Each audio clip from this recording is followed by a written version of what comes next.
I think it is wrong for everyone to pick up as truth or as a fact all the pronouncements of the members of the House of Representatives, particularly with fictitious names, because there are rules in intelligence operations, and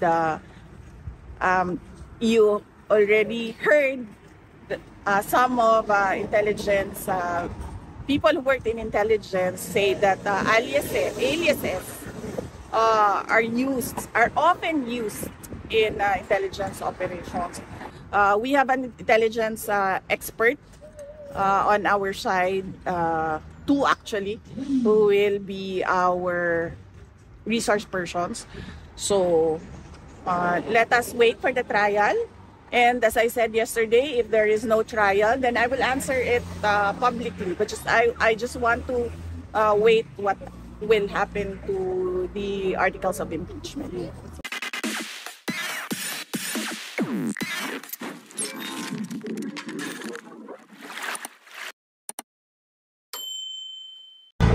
And then PRD gave him tips and gave him advice about relationships.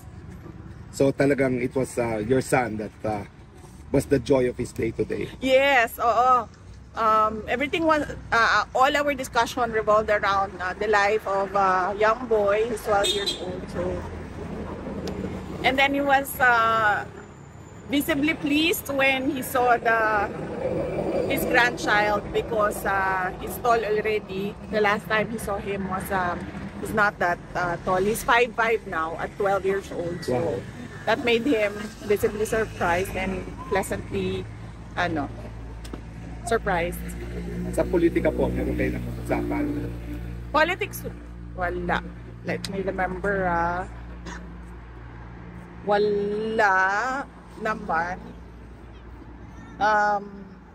Meron siya nabanggit about Marcos, but ayoko na sabihin yung mga binanggit niya. Alam nyo naman na lahat yun, kasi nakikita nyo naman kung anong nangyayari sa bansa natin. And he mentioned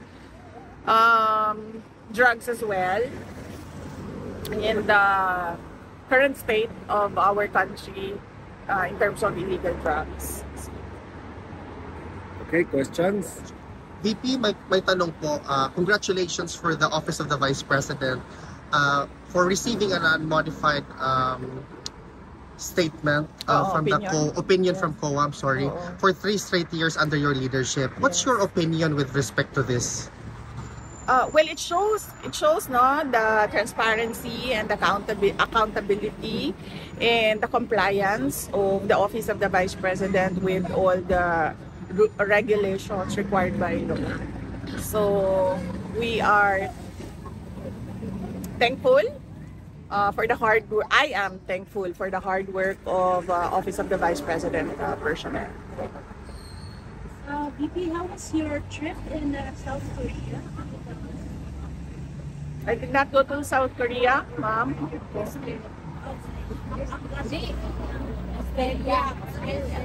Australia. You answered a lot of questions. Oo, yes, ma'am. But are you planning to visit other countries? Yes, ma'am. There is a Filipino community event already confirmed on July 27 in South Korea. Oh yeah, that's the one. So, ano pong gagawin doon sa community event? It's a Filipino community program. They organized it, and we were invited as speakers. Yes. Does it yes, we confirmed on the schedule because I wanted to thank the Filipino community as well in South Korea. Personally, thank them. I've always been thanking, and I've always expressed my gratitude to the Filipino communities worldwide. But when we receive invitations, we really try to accommodate it so that we can personally thank everyone. Does it mean po ba nandun po kayo sa South Korea during the SONA? Hindi. During the SONA, I'll be traveling back to the Philippines. It's the travel day from Korea.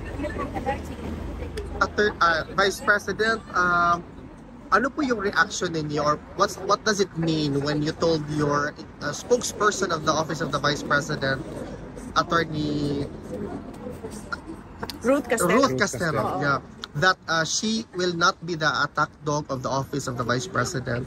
What's the motivation behind this?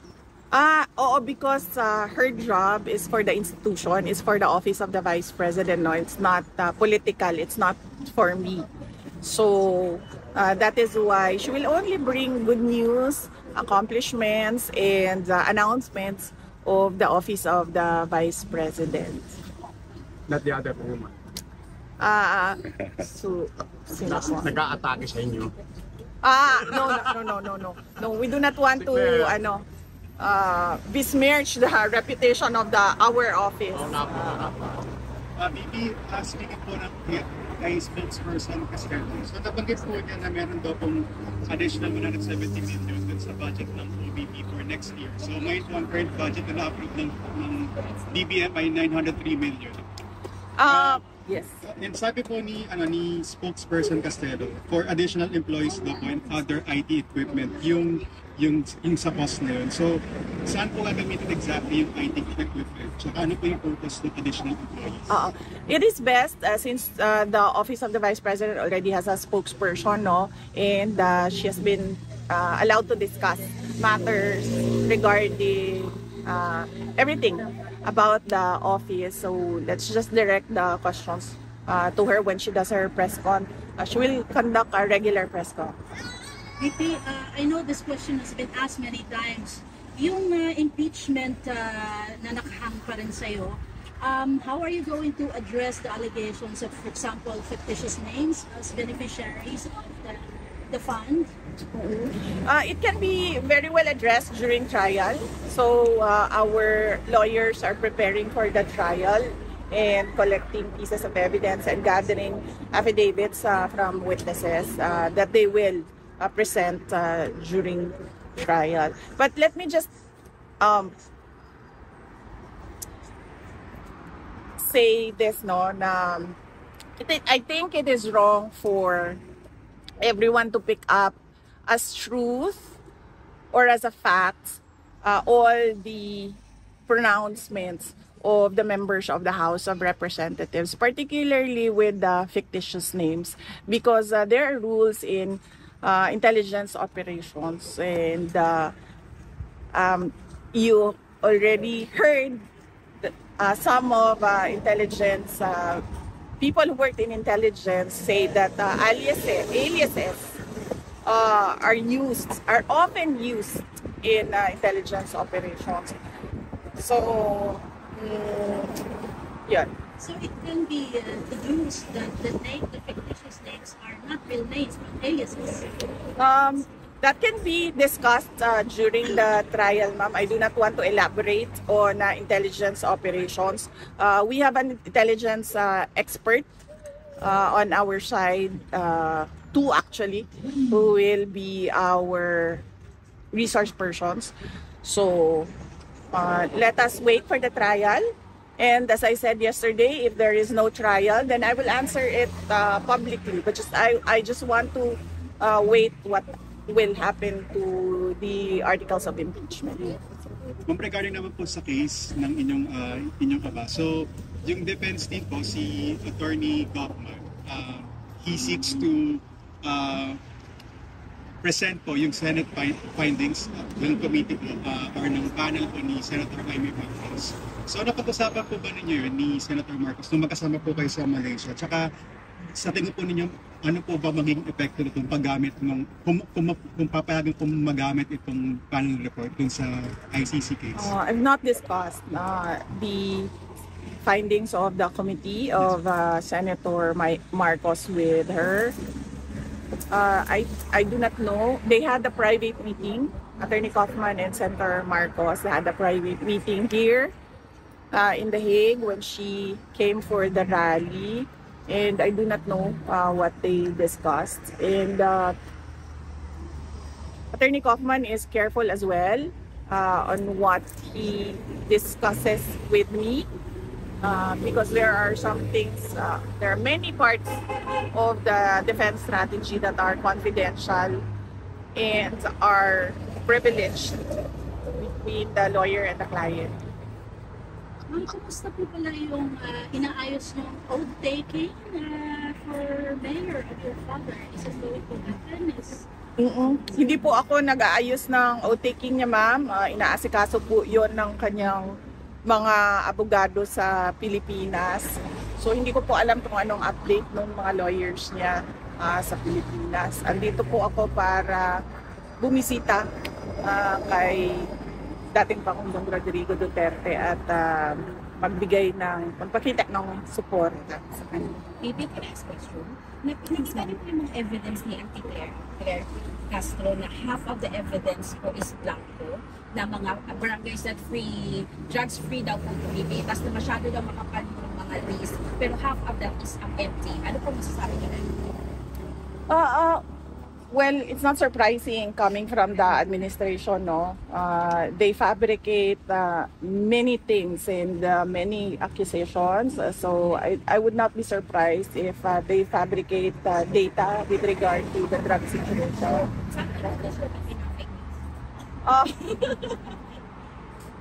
Absent a law on fake news, kung ano yung hindi totoo, hindi truthful, and faithful to the facts, that would be fake news, yes. VP, I know we ask this all the time. Meron po bang mensahe si President Duterte sa mga kababayan niya? Kanina, masyadong mahaba kasi I'm sorry ha. Kanina, he had no message for everyone. But it was so long and somehow hindi ko na nakuha lahat. I'm so sorry. Pero VP, to follow up on that, is our former president ever tired of us asking about his message to us? Kasi meron nagtanong, VP. No. I ask him his message every day. Pero gist ko na lang yung kanina na sinasabi niya ha. Sinabi niya, lahat ng ginawa niya ay para sa bansa. At sinabi niya, hindi lahat ng mga nakakulong, he was directing it to my son actually, sabi niya, not all people in detention are bad. I am not here because I am a kidnapper, I am a robber, I am a holdupper, I am a thief. I am here because I did things for my country. And I do not regret going after criminals and going after people dealing in illegal drugs for my country. So yun yung gist ha, medyo mahaba yun kanina. Pero pwede ako magtanong tungkol kasi kaibigan mo si Amy Marcos. Kasi palagi ako papunta dito, walang nagtatanong tungkol sa dalawa ninyo. Yung nagpunta ka sa Villamor Airways, natanong mo ba ni Amy Marcos na saan siya? Kasi hindi ka pinapasok eh. Tapos yung si Alpotera nakapasok. Yun lang ang tanong ko. Kasi kaibigan mo siya. Diba kung kaibigan mo siya, nandoon siya sa'yo? Wait ma'am, sandali ha. Kasi Hindi ko na kasi maalala ma'am. Tingnan ko lang yung chat namin ma'am. Oo, Kung kasi- nagkausap kami nung araw na Kasi- yun ma'am. marami nagtatanong March sa 11 akin. yun, no? Okay, importante naman ito. Sasagutin niya. Sasagutin niya. Hanapin ko lang ma'am kung meron kaming chat that day, March 11. Pero sa maalala ko lang ma'am, wait lang. Tingnan na lang natin para hindi.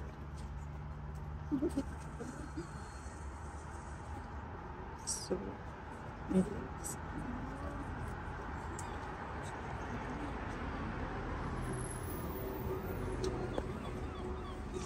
Sabi ng weather ngayon, VP. oh, mahaba din yung chat namin. Sandali lang. Sorry. Nasa May pa tayo. Nasa May 10 pa tayo. May 7 pa tayo. May 1. So may isang buwan pa.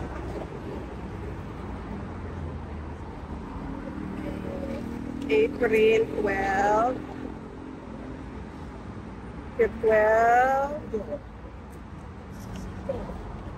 April 6. Layo pa.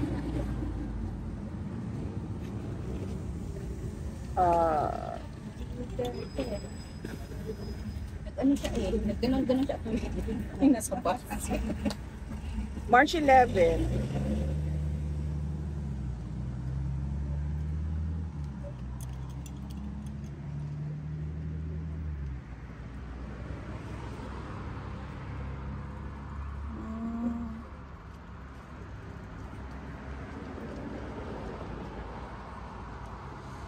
That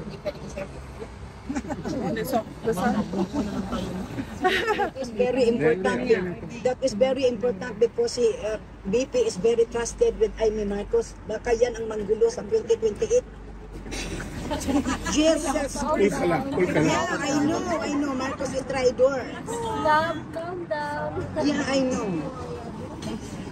Wala kami during the ma'am. That is very important, BP.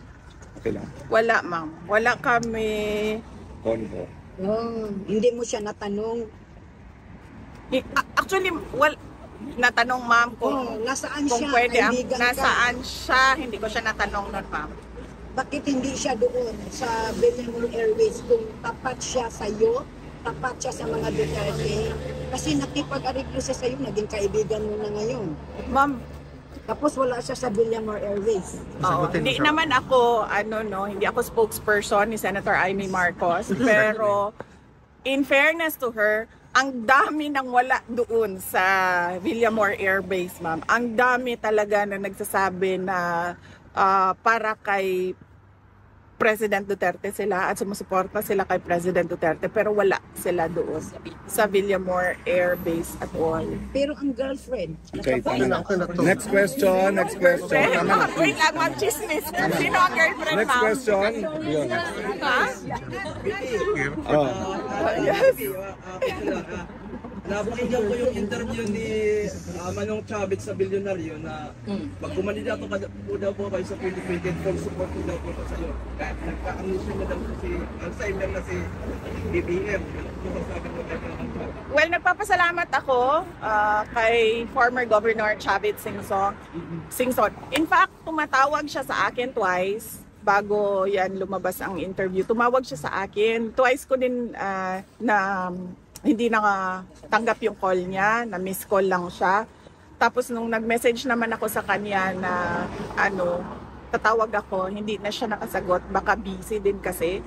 So, nagpapasalamat ako sa kanyang suporta. At isa siya sa mga tao na kilala ko na maayos kausap at may prinsipyo na tao. Ma'am, another question. That's 3 years from now, the presidential election. But right now, what does the VP want to do as the Vice President and once and for all address the criticisms that you've been not doing your job but just going around the world? So, ano po yung plano natin? Yes, ma'am. Very recently, we did our pasidungog, no? Doon sa pasidungog ay binigay na namin yung report namin sa taong bayan kung ano yung isang taon na nangyari sa Office of the Vice President. At binigyan din namin ng recognition yung mga partners namin for the past year sa Office of the Vice President.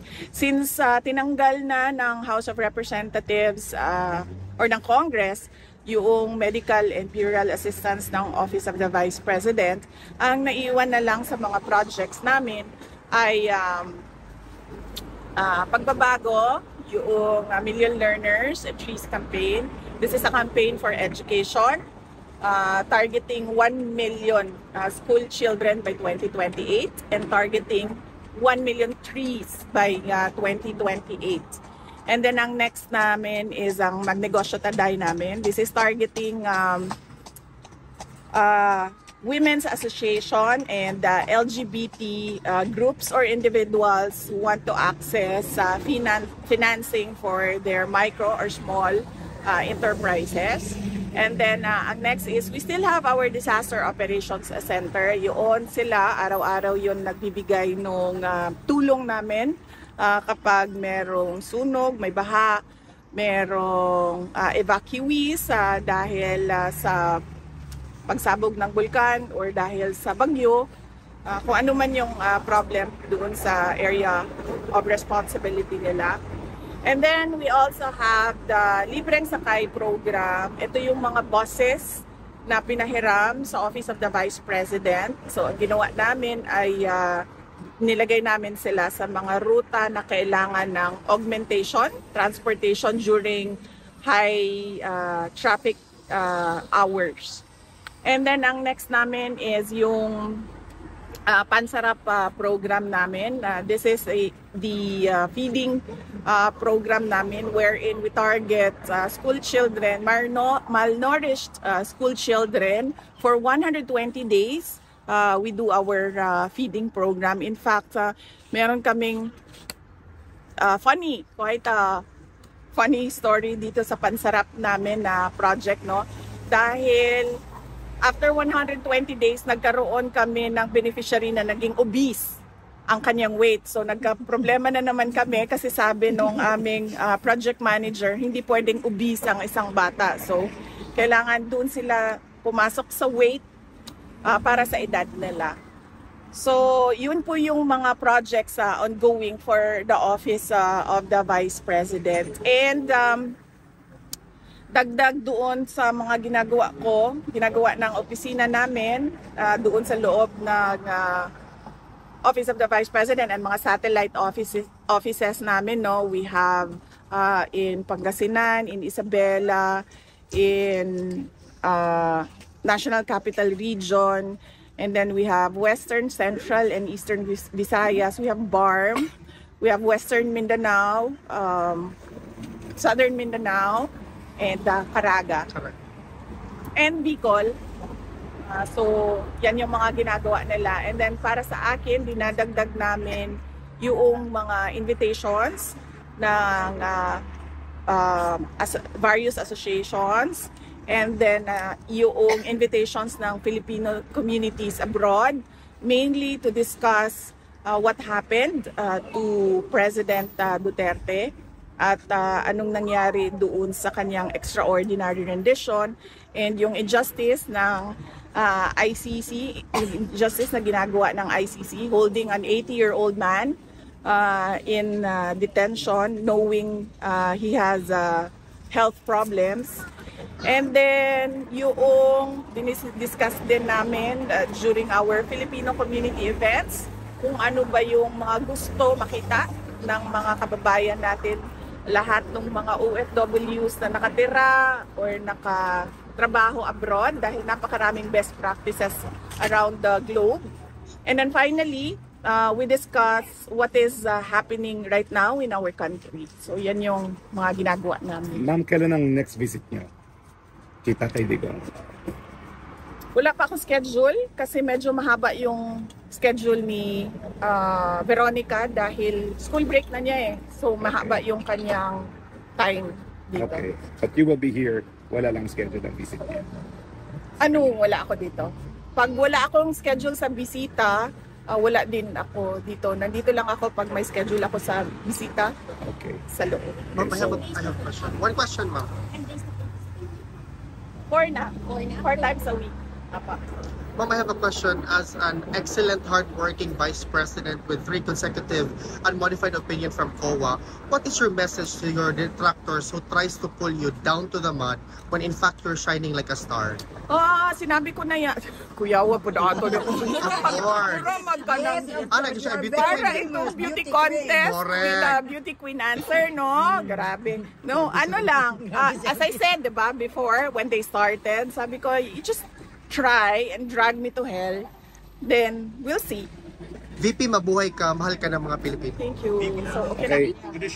One more question po. VP, kasi di ba since March po, nung dinala po dito si former President, and then until now, meron pong relatives from the Duterte family. Meron na po ba kayong estimate kung magkano na po yung nagastos ng yung family dun sa pagbisita niyo po dito for the past 3 months po? Naku, hindi. Hindi kami nagkakwenta ng gastos namin sa pagbigay ng suporta kay dating Pangulong Rodrigo Duterte. As I'm sure hindi nagkakwenta itong mga pabalik-balik. Exactly. Hindi nga kami nagkwenta, 2 beses kami mag-drink. That is personal question. Okay. Okay na. Okay na. How is it that, of course, as the proceedings drag, may legal funds na na-incur with paying the defense team? So, you mentioned before na hati-hati then among the family members. Is the accessing the legal defense fund at the ICC is on the table or No, wala ako. I don't remember anything. I don't remember saying noon na hati-hati kami sa legal funds. Ang legal funds po ay pinag-uusapan ng client at ng lawyer. So medyo confidential po yun. Hindi po sinasabi ng lawyer kung ano yung napag-usapan nila ng kliyente niya. No? So sa kanila yon. But sa travel namin, kanya-kanya po yung gastos. Hindi po kami kumukuha sa isang common fund or ano. Kanya-kanya po hanap ng resources para makabisita kay dating Pangulong Duterte. Thank you, Okay, VP. thank you kasi nandyan you na, yung minor na anak niya nag-aantay.